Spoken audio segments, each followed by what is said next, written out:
সবার কাছে অনুরোধ করা হলো ভিডিওটা যে যেভাবে পারেন পর্যাপ্ত পরিমাণ শেয়ার করে দিবেন, কারণ আমাদের দেশ এমন একটা দেশ যেখানে ভিডিও ভাইরাল না হলে কোনো ধরনের কোনো অপরাধের বিচার হয় না। এই ঘটনা ঘটেছে সিরাজগঞ্জে। 12 বছর বয়সী একটা মেয়েকে একটা কুলাঙ্গারের বাচ্চা ধর্ষণ করেছে, কিন্তু তার বাবা হচ্ছে খুব প্রভাবশালী, যার কারণে ওটার বিচার হচ্ছে না। এই কারণে সাংবাদিক আলী আসগর ভাইয়ের এখানে এসে মেয়েটার মা এবং বাবা পায়ে ধরে কান্না করতেছে ন্যায় বিচার পাওয়ার জন্য। কোথায় দেশের আইন ব্যবস্থা? সবার কাছে অনুরোধ করা হলো ভিডিওটা সর্বোচ্চ পরিমাণ শেয়ার করবেন এবং ভিডিওটা সবাই দেখবেন। ভিডিওটা সকলে একটু দেখেন। শোনেন শোনেন, কথা শুনে আমাকে বলেন, বিস্তারিত বলেন। আপনি কে? মেয়ের বাবা? হ্যাঁ, আপনি আপনি বসেন, আপনি বসেন বসেন। আমার এই বিচারটা করে দিবে তাতে। কি হয়েছে? আপনার বাড়ি কই?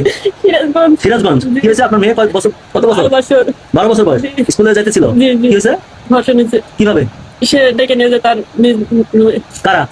ছেলে যে ধর্ষণ করছে সেই নিয়ে তার বাড়িতে নিয়ে যায়, আমার মেয়েকে ধর্ষণ পরে করছে। কি করছেন? পরে এই মামলা করছি, পরে তো কিন্তু ফলাফল পাইতেছি না। মামলা করে ফলাফল হচ্ছে না, পুলিশ কি বলছে? পুলিশ বলছে যে আমরা তো করতেছি, চার্জশিট দিতেছে না, তারপরে কোনো কিছু আমরা ফলাফল পাইতেছি না, আমরা কিছু জানতে পারতেছি না। জানতে পারছেন না? সে কি প্রভাবশালী? ওই ছেলে প্রভাবশালী? জি। কেন, কি কার পোলা? ওই আমার বেল্লালে কোলা। বেলাল কি করে? সে শিল্প আপনার তাঁত কারখানা আছে তো। হ্যাঁ, প্রভাবশালী, জি। পয়সাওয়ালা। জি। ওকে থানা ম্যানেজ করে চলে। হ্যাঁ হ্যাঁ হ্যাঁ। হ্যাঁ, জি। কোথায় ঘটনা? সিরাজগঞ্জ, রায়গঞ্জ। রায়গঞ্জ, সিরাজগঞ্জের। জি। সিরাজগঞ্জের রায়গঞ্জে আমি যাবো নিজে গিয়ে। আমি শোনেন, আমি দেখবো। আপনি আমার না না, একটা বাচ্চা ধর্ষণ হবে, এই দেশে বিচার হবে না?